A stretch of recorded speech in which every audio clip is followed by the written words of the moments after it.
Hello বন্ধুরা। তো বন্ধুরা, আমি পিছনে গেছিলাম জাবরা ফেলাতে। তো দেখো এখানে কি দাঁড়িয়েছিল, তোমাদেরকে দেখাচ্ছি, দাঁড়াও। এই দেখো, এগুলো এখানে দাঁড়িয়ে আছে। তা আমি এসে দেখলাম এগুলো দাঁড়িয়ে আছে।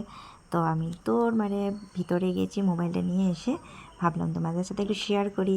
তো এগুলো এসেছিলো মাছ খাওয়ার জন্যে। তো আমি ওদেরকে ভিডিও করছিলাম, লুকিয়ে লুকিয়ে ভিডিও করছিলাম। একটা তো উড়ে গেছে, এগুলোকে আমি লুকিয়ে লুকিয়ে ভিডিও করছিলাম তোমাদের সাথে শেয়ার করবো বলে। আমি ফার্স্ট টাইম দেখেছি, দেখেছি কিন্তু এরকম সামনের দিকে ফার্স্ট টাইম দেখেছি। আর এদিকে পিছন দিকে আসে বলছিল। আর তা আমি একটু ভিডিও করলাম, তোমাদের সাথে শেয়ার করবো। কেমন হয়েছে ভিডিওটা কমেন্টে জানাবে। আর কাদের বাড়ির পিছন দিকে এরকম বক এসে দাঁড়িয়ে থাকে কমেন্ট করবে আমাকে।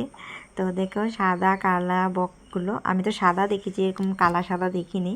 তো আজকে ফার্স্ট টাইম দেখেছি কালা সাদা, অনেক ভালো লাগছিলো দেখতে। আমি এরকম দেখিনি, এরকম দূরের দূরের থেকে দেখেছি, এরকম সামনাসামনি দেখিনি। তো আজকে ফার্স্ট টাইম দেখেছি।